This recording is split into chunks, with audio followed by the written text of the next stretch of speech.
सच के साथ। नमस्कार, सिटी वाराणसी लाइव में आप सभी का स्वागत है। मैं हूं ममता चौरसिया। आइए नजर डालते हैं आज की हेडलाइंस पर।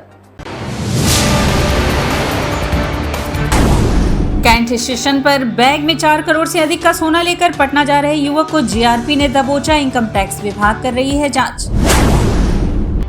शारदीय नवरात्रि के 5वें दिन मां स्कंद माता के स्वरूप की हुई पूजा। जैतपुरा स्थित मंदिर में श्रद्धालुओं की हुई भारी भीड़। बीएचयू में छात्र संघ चुनाव को लेकर केंद्रीय कार्यालय पर छात्रों ने प्रदर्शन कर सौंपा ज्ञापन।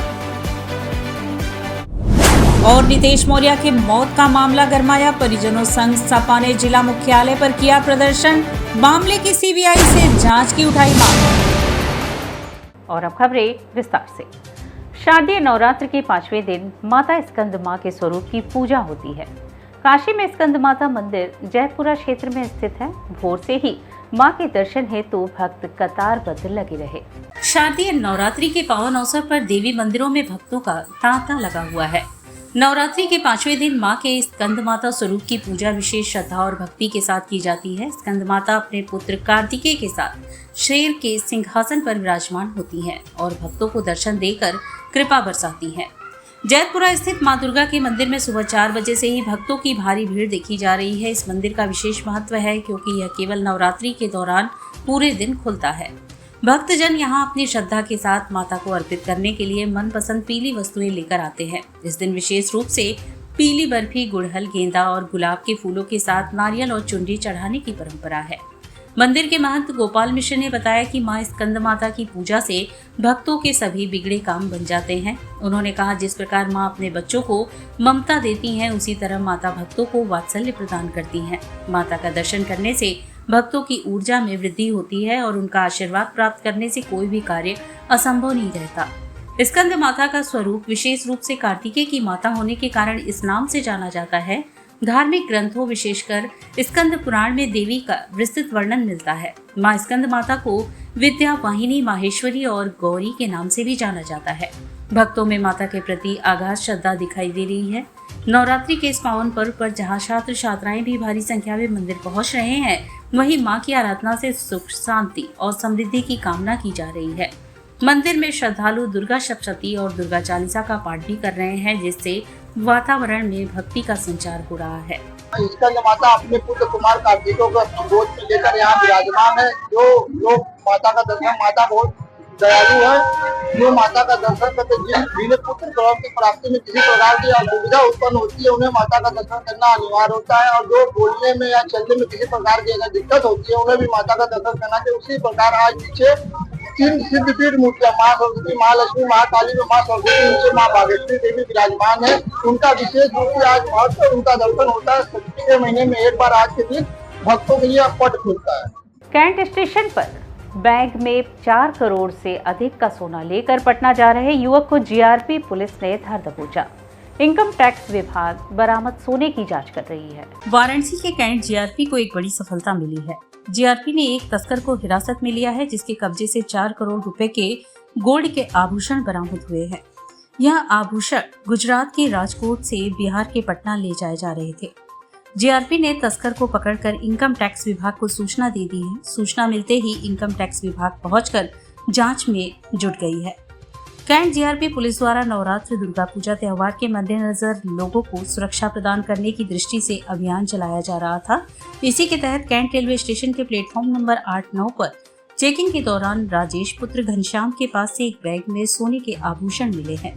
यह आभूषण राजेश पटना के 3 व्यापारियों को देने के लिए ले जा रहा था, जिसके पास से लगभग 4 किलोग्राम सोना मिला है, जो मिले इनवॉइस के अनुसार 4 करोड़ रुपए के ऊपर था। यह सोना तस्कर राजेश ने बताया कि गुजरात के राजकोट निवासी श्रीहरि ऑर्नामेंट के मालिक तरुण भाई का है, जो वह पैसे के लिए सप्लाई करने का काम करता है। वह सोना को विधिवत बैग में पुष्पा मूवी के स्टाइल में ले जा रहा था, जिसमें ऊपर से कपड़े रखे हुए थे। बैग के दूसरी तरफ से निकालने का रास्ता बना हुआ था। बैग में जीपीएस ट्रैकिंग उपकरण भी रखे हुए थे, जिससे सोने का लोकेशन घर बैठे ही देखा जा रहा था। जीआरपी सीओ कुंवर प्रभात सिंह ने बताया कि प्लेटफॉर्म की चेकिंग के दौरान एक संदिग्ध व्यक्ति दिखाई दिया, जिसकी चेकिंग करने पर लगभग उसके पास से 4 करोड़ रुपए के सोना बरामद हुआ है। इतनी भारी मात्रा में सोना ले जाने का उसके पास कोई भी सुरक्षा के साधन नहीं थे। इसकी सूचना इनकम टैक्स टीम को दे दी गई है, जो मामले की जांच कर रही है। पूछताछ में इसने बताया कि ये गहना ये गुजरात से ला रहा था, राजकोट से, और पटना ले जा रहा था। कितने का है ये माल? जो है कुल करीब 4,08,03,672 रुपए का है ये। कुछ कागज मिले थे? हाँ, इसके पास कुछ कागज़ मिले हैं जिसमें इनकम टैक्स को इसकी सूचना दी गई है और वो लोग इसको वेरीफाई कर रहे हैं और इसकी जांच कर रहे हैं। कोई जीपीएस ट्रैकर भी इसके पास से मिला है? हाँ, बैग में एक जीपीएस ट्रैकर भी मिला हुआ है, उसके संबंध में भी जांच की जा रही है। बीएचयू में छात्र संघ चुनाव को लेकर केंद्रीय कार्यालय पर प्रदर्शन कर छात्रों ने ज्ञापन सौंपा। काशी हिंदू विश्वविद्यालय स्थित केंद्रीय कार्यालय पर आज सोमवार को सैकड़ों की संख्या में छात्र संघ चुनाव लेकर छात्र कुल सचिव अरुण सिंह को ज्ञापन सौंपने पहुंचे। इस दौरान सुरक्षा कर्मियों द्वारा छात्रों को गेट पर ही रोक दिया गया। सुरक्षा कर्मियों द्वारा गेट पर रोके जाने के बाद छात्रों ने वहीं पर सभा किया। छात्रों ने छात्र संघ चुनाव को लेकर अपने अपने विचार रखे। छात्रों का कहना था कि हम सभी विद्यार्थियों को ज्ञात हुआ है कि दिनांक 22 सितंबर 2006 को उच्चतम न्यायालय ने यह निर्णय दिया कि देश के समस्त विश्वविद्यालय और महाविद्यालयों में लिंग दोष समिति की संस्तुतियों के अनुसार छात्र संघ चुनाव आयोजित कराए जाएं, जिसके आलोक में तत्कालीन मानव संसाधन मंत्रालय के प्रमुख सचिव अनुपमा भटनागर के दिनांक 28 नवंबर 2006 और यूजीसी ने दिनांक 27 मई 2016 को देश के समस्त विश्वविद्यालयों और महाविद्यालयों को यह आदेशित किया कि उच्चतम न्यायालय के निर्णय का पालन करते हुए लिंग दोष समिति की सिफारिशों के आधार पर छात्र संघ चुनाव अनिवार्यतः कराए जाए। उक्त के आधार पर एवं भारतीय संविधान में अनुच्छेद 19 में संघ बनाने के मौलिक अधिकार को संज्ञान में लेकर शैक्षणिक सत्र 2024-25 में काशी हिंदू विश्वविद्यालय में छात्र चुनाव संपादित करवाएं। इसके अतिरिक्त विश्वविद्यालयों में शोध कार्य चयन प्रक्रिया में हुए परिवर्तन को बदलकर पूर्व की भांति शोध प्रवेश परीक्षा को बहाल किया जाए, अन्यथा हम सभी छात्र बड़े आंदोलन को बाध्य होंगे।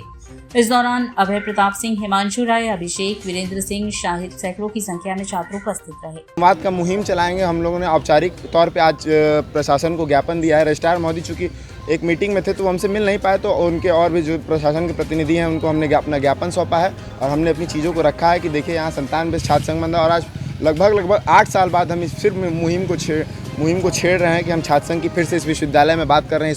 इस विश्वविद्यालय में हम लोकतंत्र बहाल करने की बात कर रहे हैं। नीतीश मौर्य की मौत के मामले को लेकर सपाइयों ने मृत के परिजनों संग प्रदर्शन किया व मुख्यमंत्री के नाम पत्रक सौंपकर सीबीआई से जांच की मांग उठाई है। सोमवार को नीतीश मौर्य की मां ममता देवी जिला मुख्यालय पहुंची। मां रोते हुए मीडिया से बोली, मुझे इंसाफ चाहिए। 2 दिन पहले संजय गौड़ ने भी मेरे बेटे को मारा था। जिस लड़की को भगाने की बात की जा रही है वो भाजपा के बड़े नेता के यहाँ काम करती थी।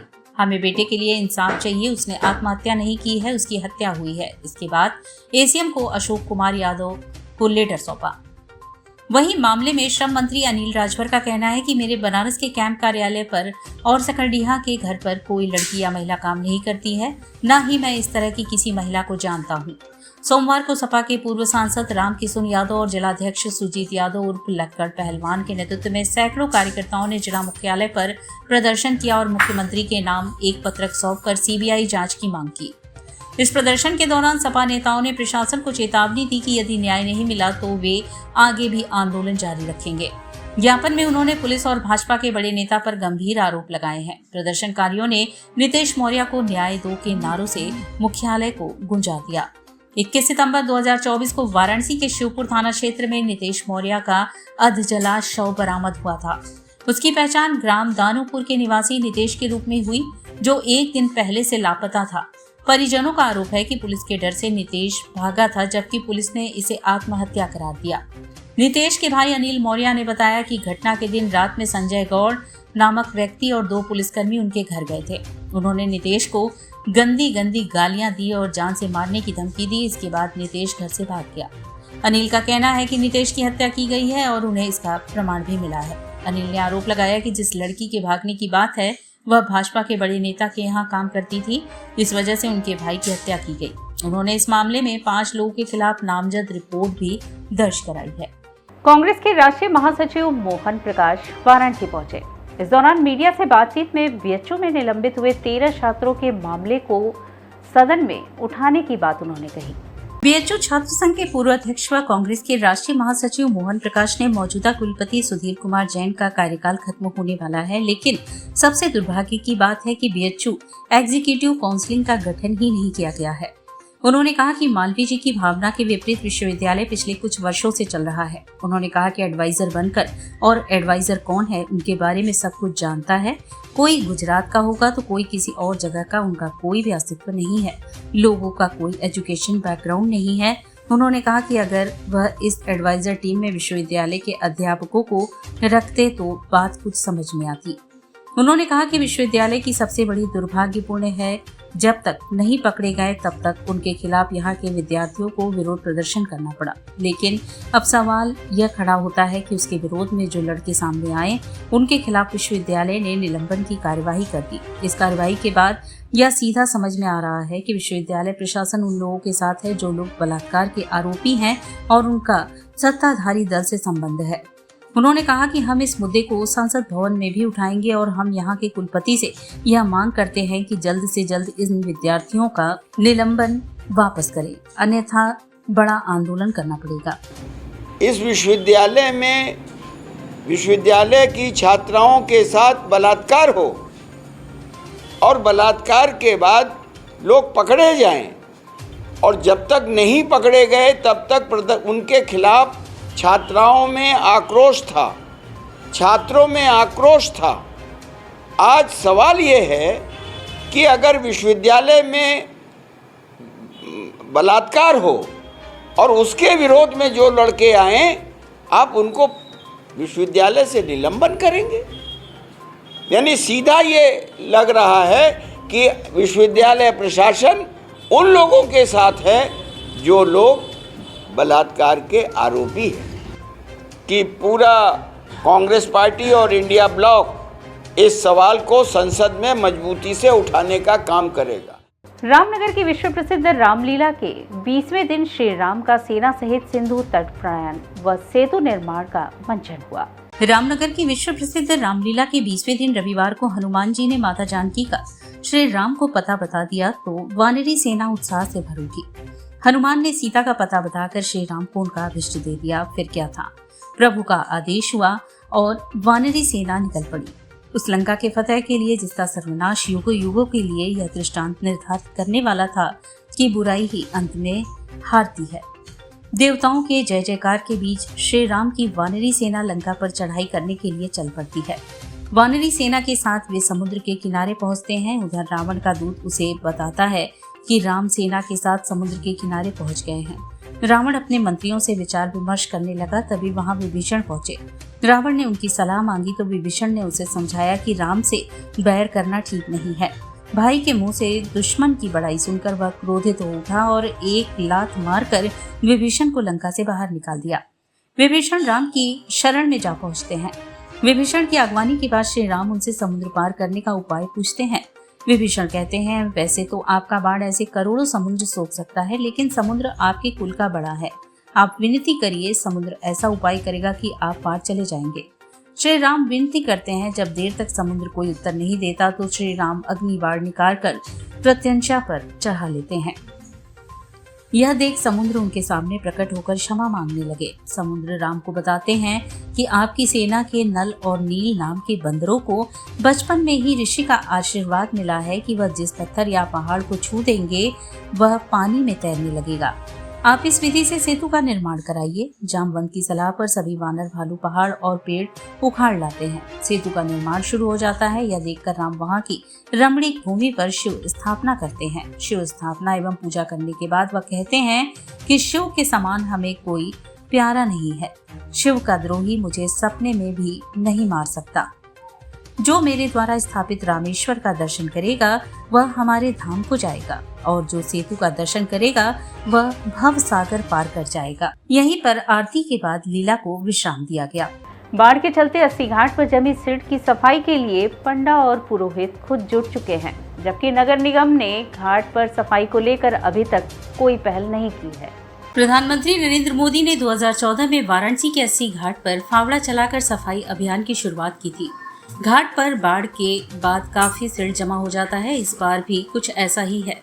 इसके चलते गंगा घाट पर आने वाले श्रद्धालुओं को भारी दिक्कतों का सामना करना पड़ता है। श्रद्धालुओं के इस भारी दिक्कतों को देखते हुए घाट के पंडित और पुरोहितों ने मिलकर गंगा घाट को फिर से साफ सुथरा बनाने की कवायद में जुट गए हैं। बता दें कि घाटों पर विभिन्न धार्मिक अनुष्ठान के साथ ही त्योहारों को मनाया जाता है। घाटों पर लाखों की संख्या में श्रद्धालु इकट्ठा होते हैं, परंतु अभी नगर निगम द्वारा घाटों की सफाई नहीं प्रारंभ की गई है। बाढ़ के बाद घाटों पर मोटा सिर जमा हो गया। ऐसे में 2-4 पंप द्वारा यहाँ की सफाई कर लेना संभव नहीं लग रहा है। पर्यटकों को नाव तक पहुंचने के लिए नाविकों ने पटरा और छोटी नाव लगा दी है। नगर निगम द्वारा घाटों की सफाई को लेकर संवेदनहीन होने से स्थानीय लोगों में काफी आक्रोश है। मारवाड़ी समाज का युवा प्रतिभा सम्मान समारोह संपन्न हुआ। मारवाड़ी समाज ने मेधावियों का सम्मान कर उनका उत्साहवर्धन किया। मारवाड़ी समाज वाराणसी द्वारा रविवार को महाराजा अग्रसेन जयंती के अवसर पर युवा प्रतिभा सम्मान समारोह का सफलतापूर्वक आयोजन किया गया। इस आयोजन में कक्षा 10 एवं 12वीं की बोर्ड परीक्षा में 90% से अधिक अंक प्राप्त करने वाले छात्र छात्राओं का सम्मान किया गया। इसके साथ साथ उन छात्राओं को भी सम्मानित किया गया जिन्होंने विभिन्न प्रतिष्ठापारक प्रतियोगी परीक्षाओं में सफलता प्राप्त की है। समारोह के अंतर्गत प्रोफेशनल डिग्री प्राप्त करने वाले इंजीनियर, चार्टर्ड अकाउंटेंट, डॉक्टर व अन्य युवाओं को भी सम्मानित किया गया। कार्यक्रम के मुख्य अतिथि वाराणसी के नगर प्रमुख अशोक तिवारी, संस्था के संरक्षक मंडल के अध्यक्ष रमेश कुमार चौधरी, मंत्री उमाशंकर अग्रवाल, दीपक बजाज, संस्था के अध्यक्ष प्रदीप तुलसियान, प्रधानमंत्री मनोज जाजोतिया महाराजा अग्रसेन जयंती के तैलीय चित्र पर पुष्प चढ़ाकर दीप प्रज्वलित किए। इस अवसर पर मुख्य अतिथि ने कहा कि युवा पीढ़ी में असीम ऊर्जा और संभावनाएं हैं। देश और समाज के बेहतर भविष्य के लिए योग्य युवाओं का आगे आना अत्यंत आवश्यक है। सामाजिक मंच पर इस प्रकार के सम्मान समारोह से न केवल प्रतिभाशाली युवाओं का उत्साह बढ़ता है, बल्कि आने वाली पीढ़ी को भी अच्छे प्रदर्शन हेतु प्रेरणा मिलती है। शिक्षा और संस्कार यह अनमोल उपहार हैं जो हम अपनी युवा पीढ़ी को प्रदान कर सकते हैं और इस निवेश के बल पर यह युवा पीढ़ी आगे आने वाले समय में नित नए कीर्तिमान स्थापित कर सकती है। भारत के युवा पूरे विश्व में अपनी शैक्षणिक योग्यता का परचम लहरा रहे हैं और हमें इस गौरवमयी परंपरा को आगे बढ़ाना है। सभा का संचालन संस्था के समाज कल्याण मंत्री मनीष लोहिया ने किया। प्रारंभ में मारवाड़ी समाज वाराणसी के अध्यक्ष प्रदीप तुलसियान ने अपना अध्यक्षीय भाषण प्रस्तुत किया और समाज के लोगों से आगे आकर सहयोग करने और बेहतर भविष्य के लिए साथ साथ चलने का आग्रह किया। प्रधानमंत्री मनोज जाजोतिया ने पिछले दिनों हुए कार्यक्रमों की रूपरेखा प्रस्तुत की और वर्तमान के आयोजनों, शिक्षा, छात्रवृत्ति योजना, समाज की जरूरतमंद बच्चों को शिक्षा के लिए उन्हें छात्रवृत्ति देना, मारवाड़ी समाज परिणय सूत्र समिति, मारवाड़ी समाज उद्यमिता समिति के अंतर्गत जीव समाज सेवाओं को जॉब नहीं मिल पा रही है, हम उन्हें जॉब दिलाने का पूरा प्रयास करेंगे। हमारे समाज के काफी लोगों के पास जो उद्योग हैं उसमें उनको जॉब दिलाने की हम सहायता करेंगे।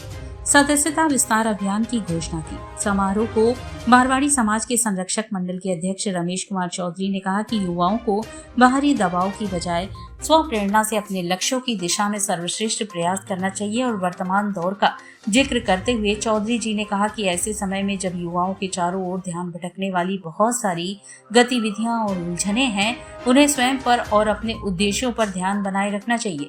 समय बड़ा बलवान है और एक बार गवा गया समय तो लौट कर नहीं आता।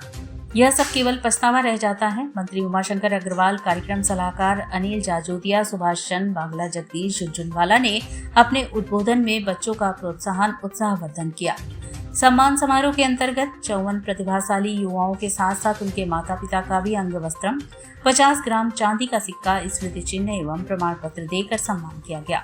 साथ ही वेदिका खेमका, जिसका 67% नंबर है, वह बच्ची बोलो सुन नहीं सकती फिर भी अपने स्कूल में 67% लाकर, इसलिए इसको भी मेडल देकर सम्मानित किया गया। कार्यक्रम के विशेष सहयोगी के रूप में समाज कल्याण मंत्री मनीष लोहिया, प्रचार मंत्री सुरेश तुलसियान, सम्मान समारोह के संयोजक हेमदेव अग्रवाल, राम बबुना, पवन अग्रवाल, कृष्ण कुमार खेमका, अशोक अग्रवाल, शक्ति ट्यूब, महेश चौधरी, कविता भालोटिया, श्रद्धा अग्रवाल का काफी सहयोग रहा। अंत में धन्यवाद ज्ञापन हेमदेव अग्रवाल ने किया।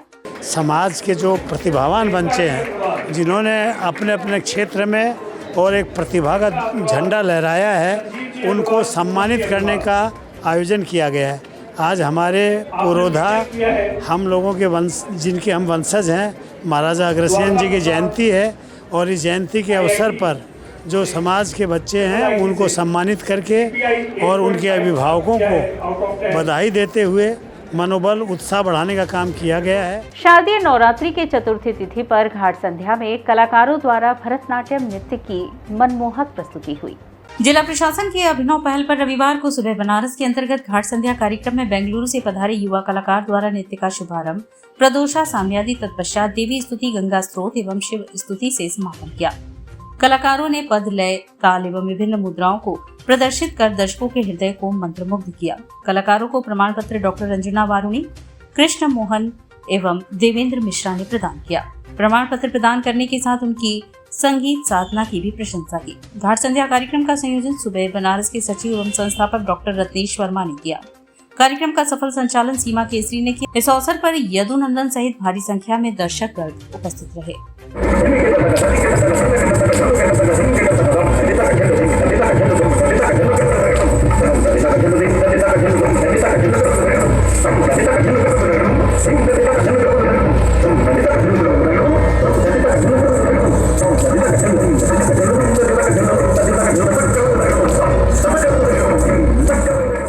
BLW का करमत्ता मार्ग पर दर्शनी सिल्क शोरूम का भव्य शुभारंभ हुआ। 50 वर्षों के विश्वास के साथ केजरीवाल ग्रुप की एक नई पहल दर्शनी सिल्क नामक शोरूम का सोमवार को भव्य शुभारंभ हुआ।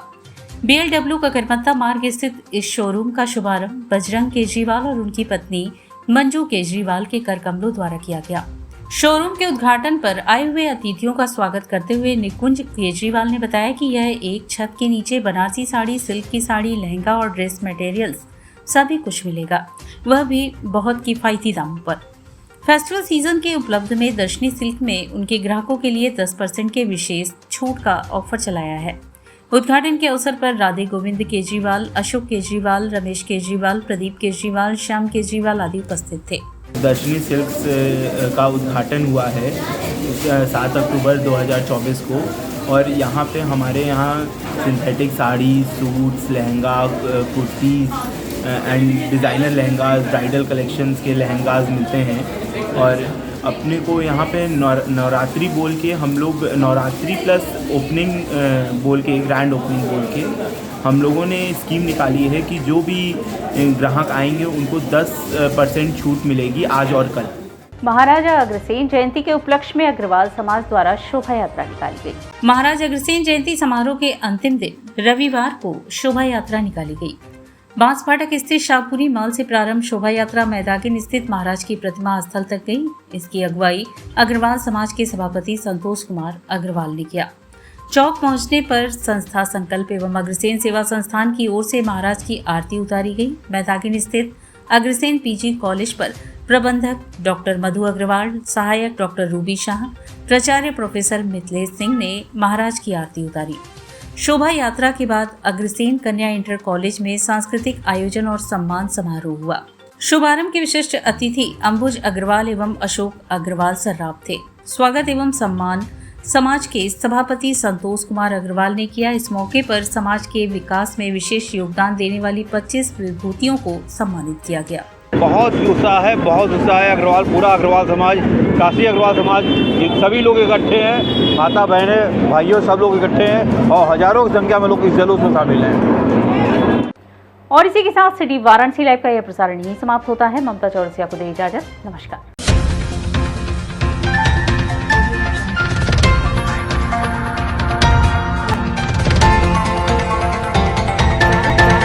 लाइव सच के साथ।